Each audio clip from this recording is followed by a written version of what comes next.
while I tried to find someone that could be my great love. Right in front of me, I didn't realize you were my dream, so you took me by surprise. Oh yeah, even in my wildest dreams, I didn't think we were destined to be. And now you're laying next to me, everything feels like oh yeah. Wanna give you every part of me, I can't believe this is reality. And now you're laying next to me, everything feels like oh yeah.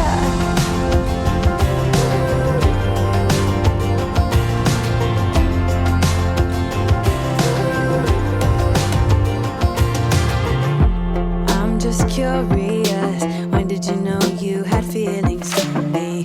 Maybe somehow we've always known that we have chemistry, but always chasing after someone else. So this took me by surprise. Oh yeah, even in my wildest dreams, I didn't think we were destined to be. And now you're laying next to me, everything feels like oh yeah. Wanna give you every part of me, I can't believe this is reality. And now you're laying next to me, everything feels like oh yeah.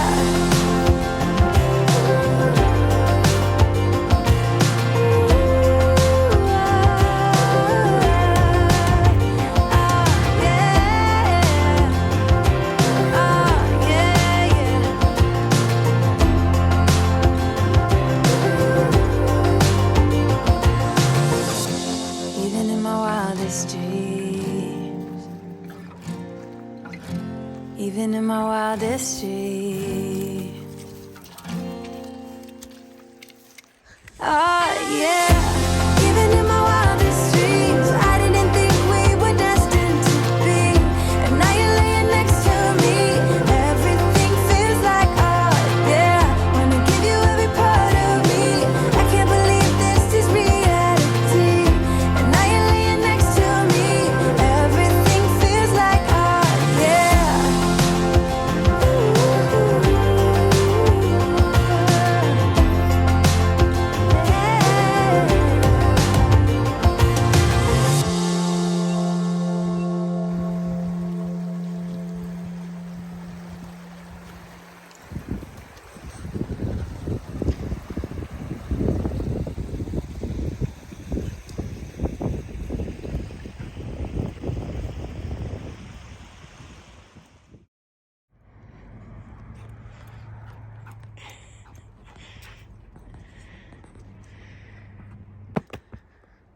He doesn't know where we went. He's looking for us. This is my life with him. Oh, there we are. That's called old dog dementia. Phew. Phew. He found us.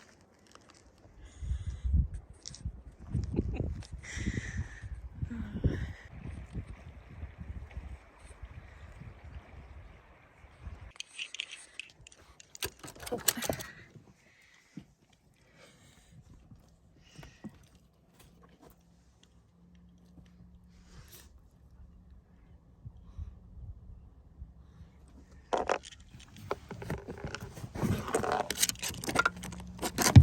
Oh, goodness.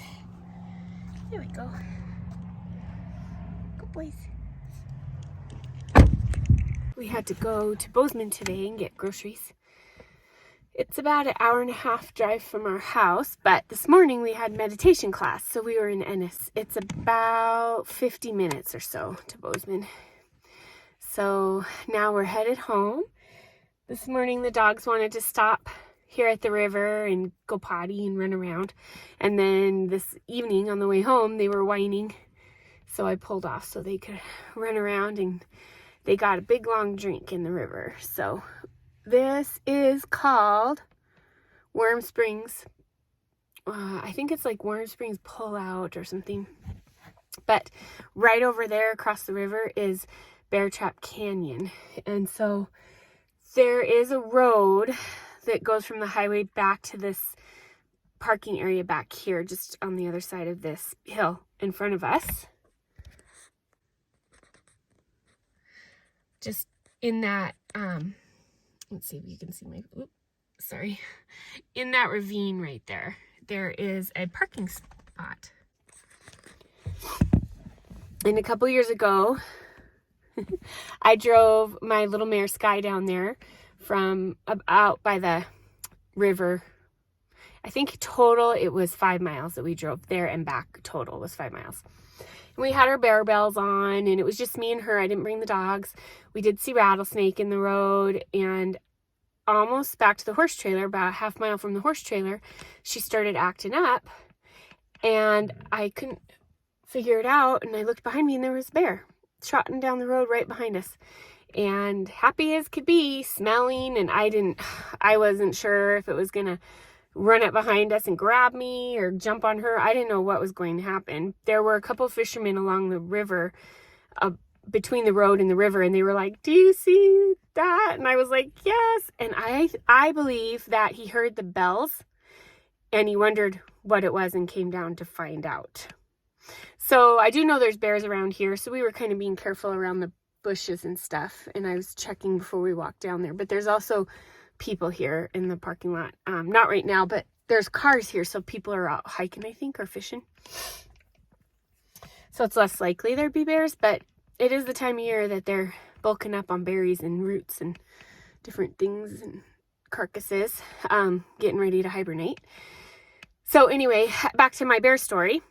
That bear trotted along behind us for, I don't really know, maybe 100 feet or 200 feet, and making me very nervous. We didn't move any faster. We just kept at the same pace. Sky did really good because she did not have blinders on, so she could see him. She kept turning her head. She could see him behind us.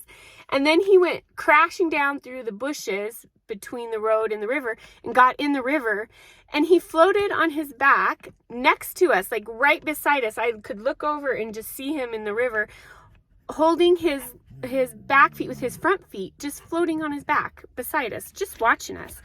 I wasn't sure what would happen when we got to the horse trailer, because the horse trailer was parked right next to the river in a pullout. But by the time we made it to the horse trailer, he had floated towards the middle of the river, and the river's fairly wide. And I quickly stripped everything off her and got her in the horse trailer and just shoved all my stuff in the back of my Tahoe and got in my Tahoe. And by the time I got my Tahoe, he was exiting the river on the other side from us, straight across from us, and kind of up by the highway. So I think he was a young bear. I don't know if he was a grizzly or a black bear. There are grizzlies up here. He was a light tawny brown color. He wasn't black, but black bears aren't always black. And he wasn't huge. So I'm not sure. I just know he was young based on his size and his silliness, you know.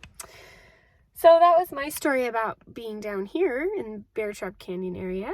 I was glad I did not have Samson with me, and it was just me and Sky.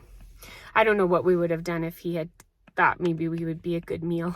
Luckily, bears don't often think people are good meals. They don't often look at us as a food source.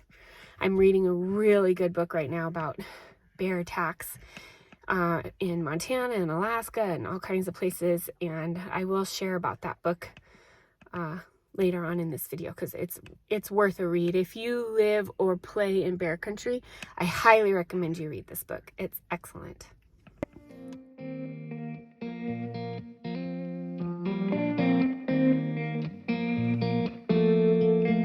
When we were younger, we used to sit on the grass among the flowers. We just let the days pass by.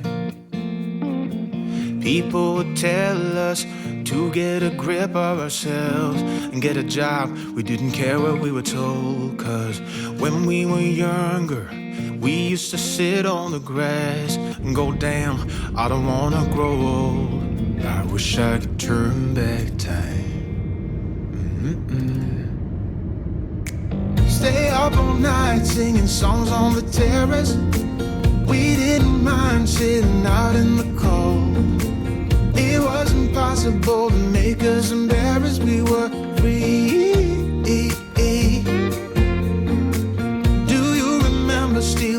smokes from your parents. Sometimes we got a bit out of control. When they found out we ran from home just to scare them, we were free. When we were 17.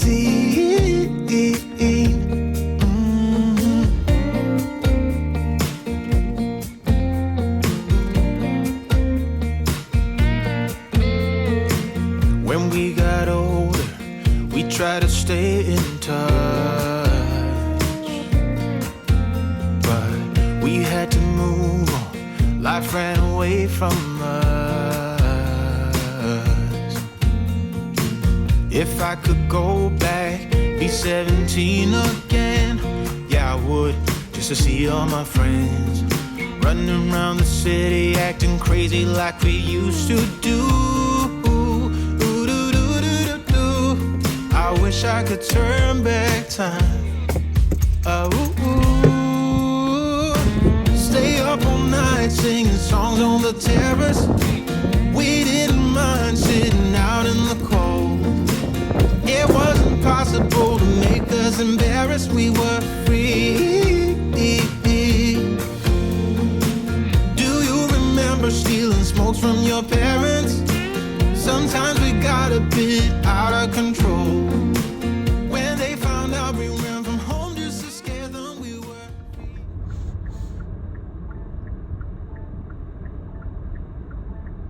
They're being hunted heavily right now, so they're back and forth across the highway here.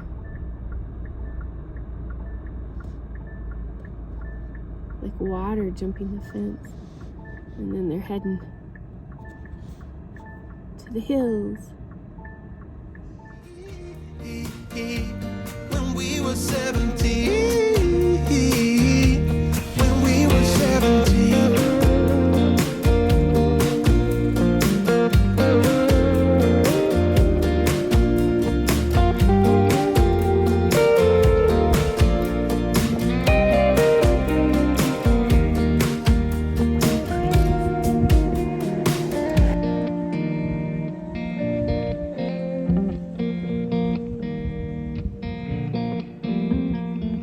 When we were younger, we used to sit on the grass. Oh damn, I don't wanna grow old. Stay up all night singing songs on the terrace. We didn't mind sitting out in the cold. It wasn't possible to make us embarrassed. We were free. Do you remember stealing smokes from your parents? Sometimes we got a bit out of control. When they found out we ran from home just to scare them, we were free. When we were 17. When we were 17. Testing to see if it's too windy.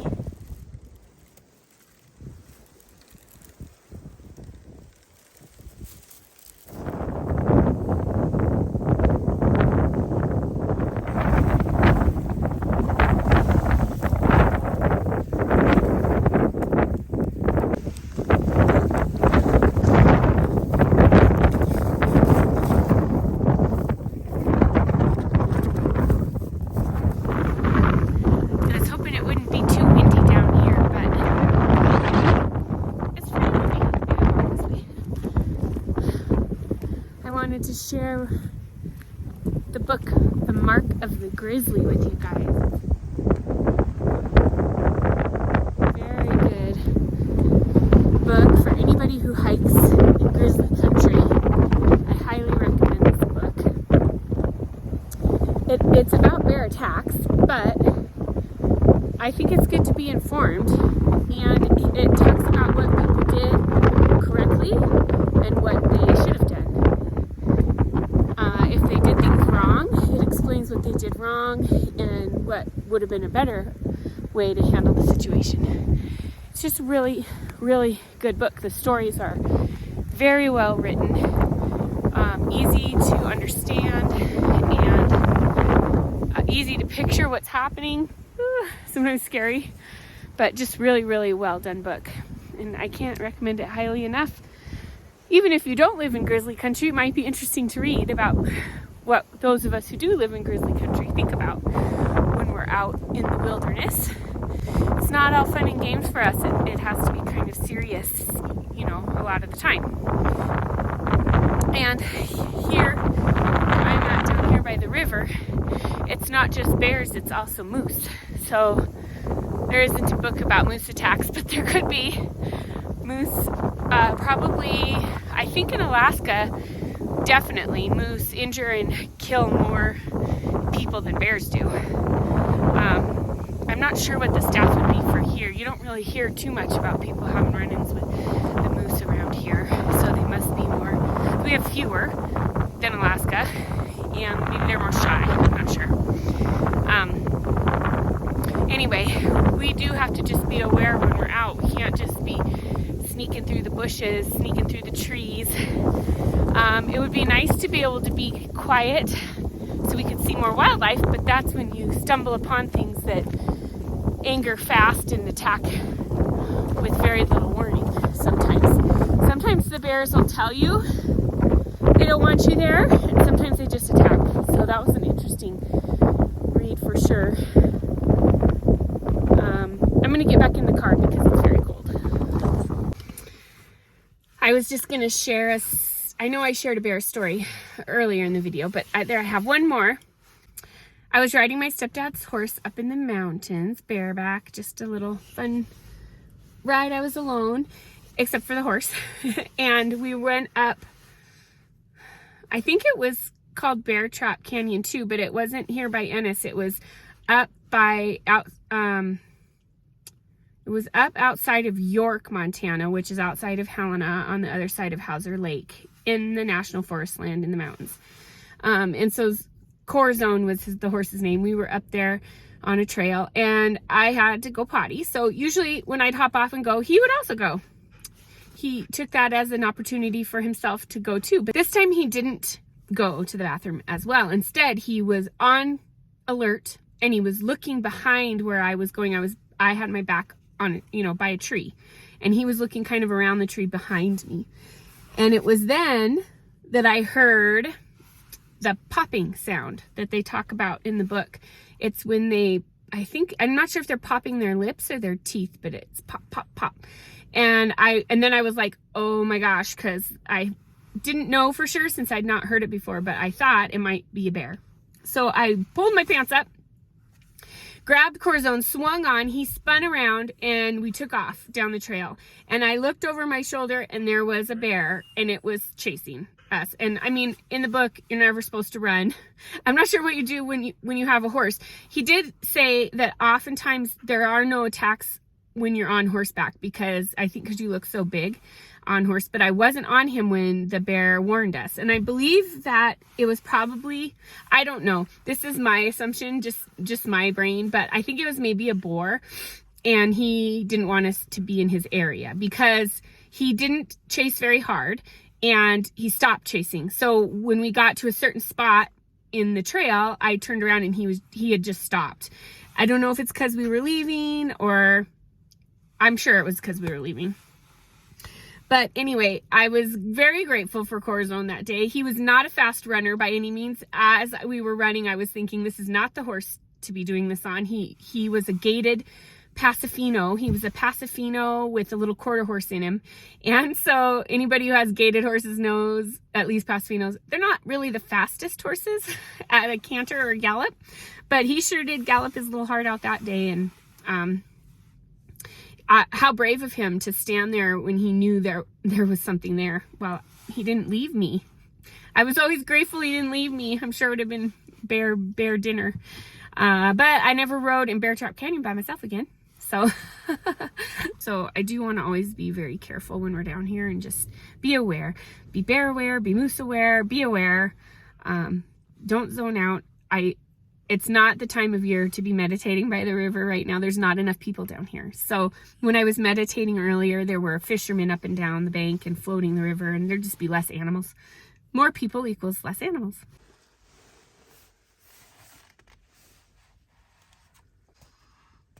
Put yourself in Buck Wild's shoes. You're hiking alone in Glacier National Park in Montana when you find a blue hat lying in a trail. Then you spot a camera on a tripod laid carefully down. The tripod legs neatly folded, the lens cap on. There's a small red backpack there too, and this makes you suspicious and curious, and you start to pay some serious attention. You move 30 feet or so back the way you came, and there about 3 feet into the bush you spot the bad news, a pool of blood, a foot or more wide and still fresh. I did also want to just take a minute and talk about some of our changes and how that's been going. People have been asking me if I've been missing the ponies and do I miss, the farm and everything. And I can honestly tell you I don't. I don't miss the chores. I don't miss being out in the cold and hauling water when my pipes are freezing outside. And I love my ponies, and I love that they're at Molly's, and she loves them, and Devin loves them, and they're all happy, and the ponies have other ponies. There's a lot going on at Molly's. I think it's probably pretty entertaining for them.